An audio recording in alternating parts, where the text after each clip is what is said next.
I want to describe for you now the results of a type of scientific experiment called a controlled clinical trial. This is an experiment that is done using people, and usually people who have a particular disease. And in this case, it's a type of cancer, a chronic lymphocytic leukemia type of cancer.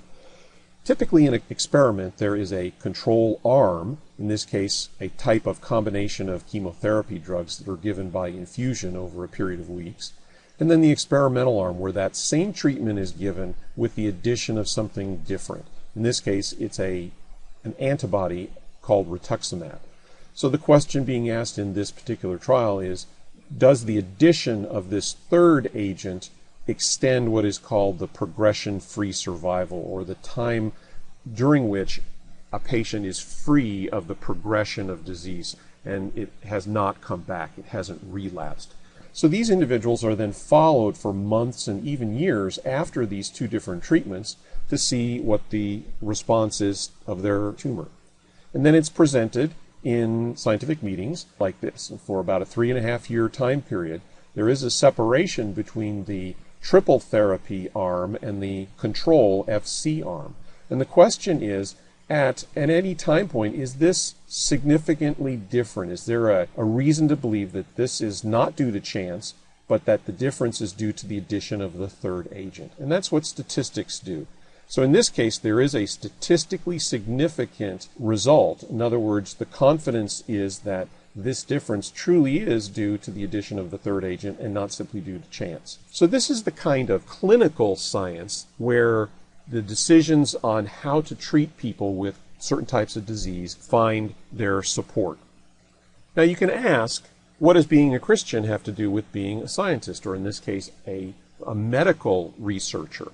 And you could take the position that, well, nothing that I believe or don't believe can influence whether or not this individual responds to one therapy or another, or hundreds of patients respond to one therapy over another over 3 to 4 years.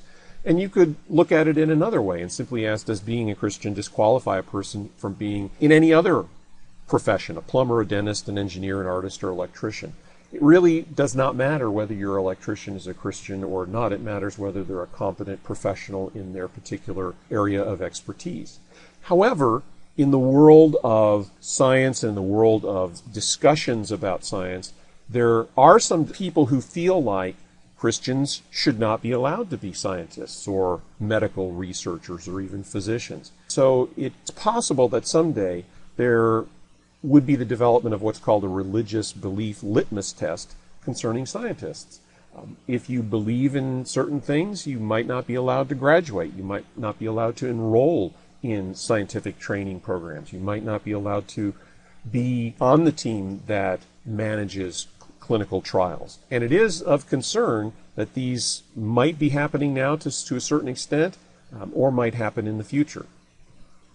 Now, the other way of looking at this is that being a Christian does have something to do with being a scientist, in the sense that because of being a Christian impacts how I do science. In other words, I do it ethically, I do it correctly, I don't hide negative data, I do report correctly, I don't fabricate information and data.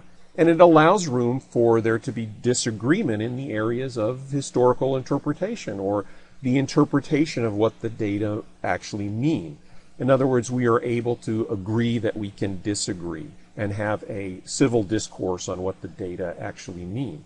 And that is certainly the case with individuals who are Christians. But there are instances, of course, and you may be aware of from the movie Expelled, where people who are Christians and happen to be in the scientific field as teachers or researchers have had their livelihoods taken away from them because of what they are perceived to believe or what they say they believe. In this case, it was an individual called Dr. Crocker, Caroline Crocker, who was released from George Mason University for simply asking her cell biology students in a single lecture on the topic of evolution if the conclusions that had been drawn by a particular set of researchers about common descent were actually warranted based on the evidence that had been presented as part of the lecture. And that was all she asked, and she was dismissed eventually or released from her role as a professor at this university because of that, and has started now a new institute, the American Institute for Technology and Science Education. But these kinds of things do happen where individuals, because they are Christian believers, have been fired or have had grants rescinded or other types of actions taken against them simply because of their belief. Well, worldviews do matter. As we've seen, the worldview of the people in charge matters because they have the ability to deny tenure, they have the ability to fire people, and those worldviews may come in various kinds of isms. Monotheism, the belief in one God. Atheism, the belief that there is no God. That's a worldview. Pantheism, deism, polytheism, whatever kind of ism your worldview can be categorized as, it does matter what your worldview is. And the reason it matters is because, as we've seen, it matters how you behave. It matters what you do. It influences what you do in terms of considering someone for tenure or even defining a whole group of people as non-human and placing them in concentration camps. Your worldview affects what you do in real life.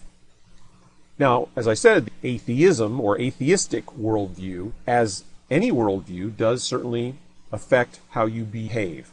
And so this worldview that supports the view of what's called spontaneous creation, that there was nothing at the beginning, and then suddenly, for some unknown reason, something appeared, and that whatever it was, matter, energy, whatever, was dead stuff, and that somehow it became living stuff that turned into everything that we have through natural processes. That is called the spontaneous creation, or the atheistic worldview, where nothing gave rise to everything for no reason, for no particular purpose, and it did so spontaneously. That's the worldview, but what are the implications of that worldview by extension? The implications that are now being discussed are nothing besides physical objects and forces exist. So therefore there is no spiritual realm. Only the things that can be seen, heard, tasted, smelled, or touched, as it says in the definition of science, are real. And therefore, there is no God. There is no creator. There is no anti-creator. There's no Satan. In other words, there's no good or evil. There's no heaven. There's no hell. There's no reward. There's no punishment. There simply is what there is. There's no life beyond death. There only is life now. And therefore, there is no soul, no immortality. There is no soul present to even go into nothingness. You simply are chemistry. Matter or energy are eternal. One of those two is eternal, or the universe itself somehow is eternal. And so the triune reality of matter in this worldview is matter, energy, and time. That if one of these is eternal, it must exist eternally through time. So matter, energy, and time are the triune reality of the atheistic worldview.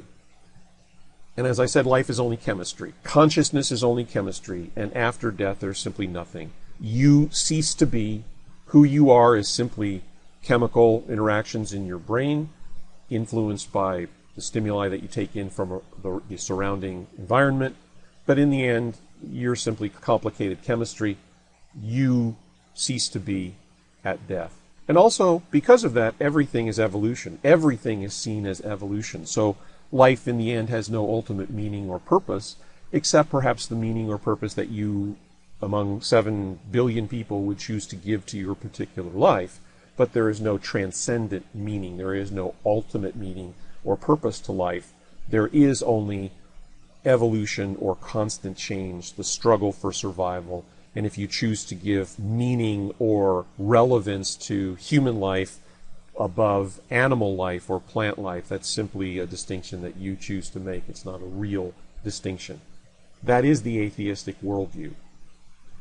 The cosmos as a whole, in the end, does not care about you. And your death is not noticed by the cosmos. You are not important in the scope of the cosmos because there is nothing there that is conscious to perceive or to care about you. The fruit of this philosophy was seen in the last century. The atheistic naturalistic philosophy, as Dinesh D'Souza said, exemplified by Joe Stalin, Mao Zedong, and Adolf Hitler, produced the kind of mass slaughter that no inquisitor could possibly ever match, in a reference to the Inquisition of the Catholic Church. Collectively, these atheistic tyrants murdered more than 100 million people, and some take this as the baseline 100 million, and the real figure is closer to 150 to 250 million people that were murdered because of the philosophy of might makes right, and that all we are animals that are evolving, and so therefore we can be defined as not being human or defined as not being relevant by those who have more might or power than we do. That is truly the fruit of last century's atheism. Christians, however, have a different view. The view begins with a special creation by God, that God created us, that God was there, that He created the heavens, the earth, and life. And that was done for a purpose. However, something happened, and there is corruption now present in the heavens and earth and life. We call that corruption sin, and that sin has to be judged by a pure and holy God. And we are under the judgment of decay and death now in the physical life, but we're also under a spiritual judgment from God. And so we call this the special creation model as opposed to the spontaneous creation model. And I think it explains what we mean by saying that these things are in plain sight, that there is a cause and effect relationship in the universe. And so the universe itself must have had a cause, and that cause must have been something outside of the universe, an uncaused first cause. And as part of that creation, there was a time at which all energy was useful energy. There was a point of creation, a point where all energy and mass were in the form of useful energy. The first law says the total amount of energy is constant through time. The second law says the total amount of useful energy declines over time. And they intersect at a point where we would call a creation event, where God created and all energy was useful energy. And since that time, we're under a bondage of a decay of the second law. And the reality of God is shown through what He has caused to be, what has been created. These are the things that we can see, we can feel, we can hear and measure, we can study scientifically in terms of understanding their cause and effect.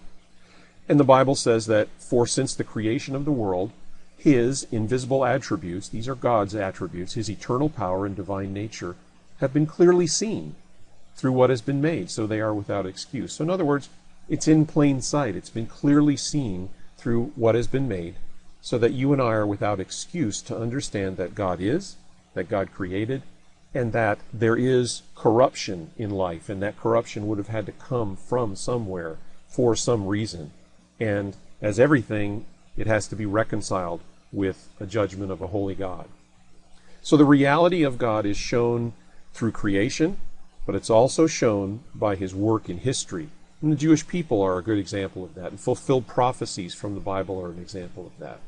And the reality of God is shown by the message and the preservation of the Bible through time, that it's been persecuted but has never been able to be suppressed. And so we have the Jewish people, and we have the reality of the Bible. The reality of God and His love is fundamentally shown in history through the resurrection of Jesus Christ. That time point in history where Christ died and then proved that His death for our sins was effective by rising from the dead, by contradicting the second law of thermodynamics in a permanent and lasting way. And so the reality of God is shown by His death upon the cross for us in the person of Jesus Christ. Creation shows God's power and His presence, and the cross shows God's love. Power and presence are in plain sight, and the cross of history and the reality of Jesus Christ shows God's love for us. The biblical worldview, then, can focus not only on the things that we do see, but as it says in 2 Corinthians chapter 4, verse 18. That verse says, while we look not at the things which are seen, but at the things which are not seen, because the things which are seen are temporal, that is, they are only going to last for a certain period of time. But the things which are not seen are eternal. And these are the spiritual things, the things that make you who you are as a person. Your soul. The reason that when you go to sleep at night, you wake up as the same person. Your chemistry overnight has changed, but you in fact are the same person because you have a soul, and that is eternal. It is real, but it's not seen. God created people with a purpose, an intention for a relationship with us, and at the center of the universe isn't really a black hole. It's actually a relationship. Whether or not physically there's a black hole at the universe is irrelevant. What's really the center of existence is a relationship with God, with the true God, the God that is responsible for the reality of the universe, for who we are and why we exist. The laws that we study in science of physics and chemistry and their expression are really just the infrastructure necessary to support life as we know it, plant, animal, and human life.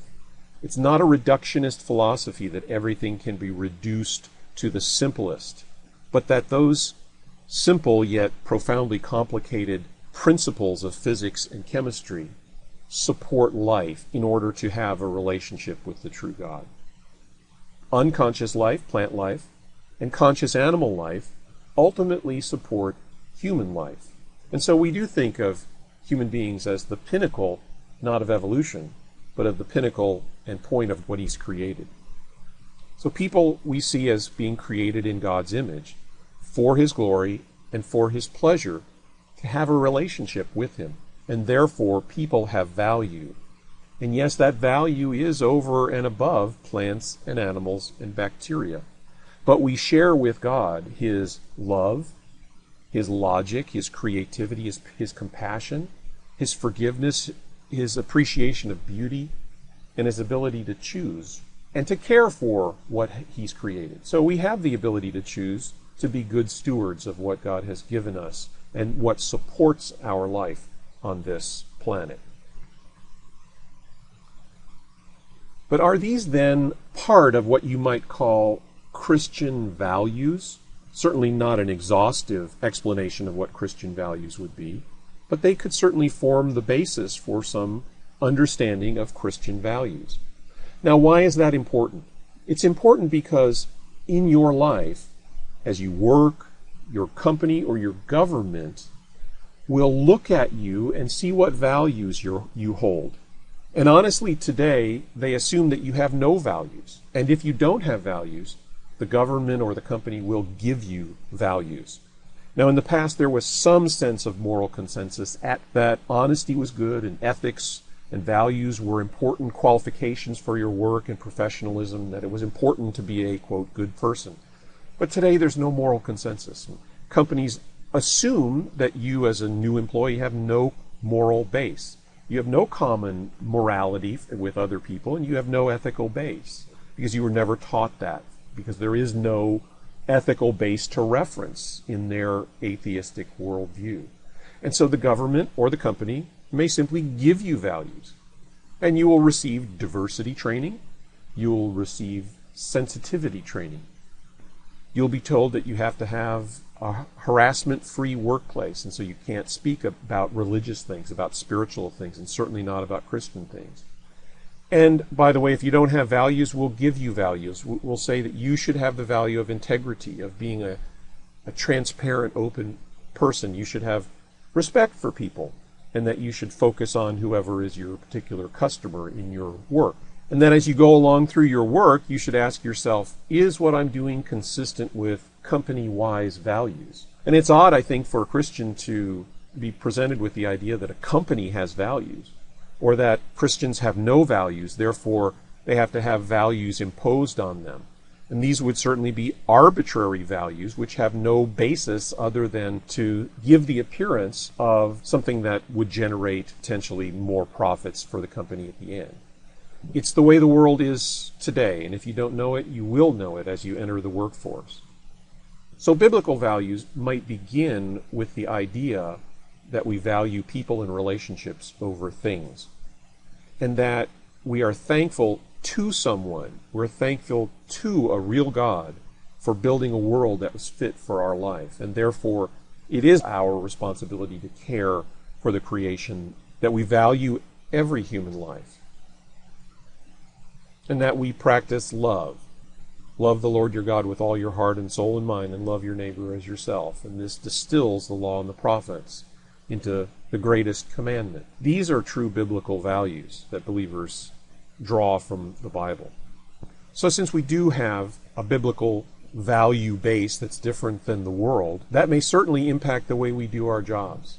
And as we do science, it certainly impacts how we relate to other scientists. But because of that Christian worldview, how do I see the world as a result? How do I see the world of today through the lens of a biblical Christian, even though I am a practicing scientist? That's the subject of our next time together.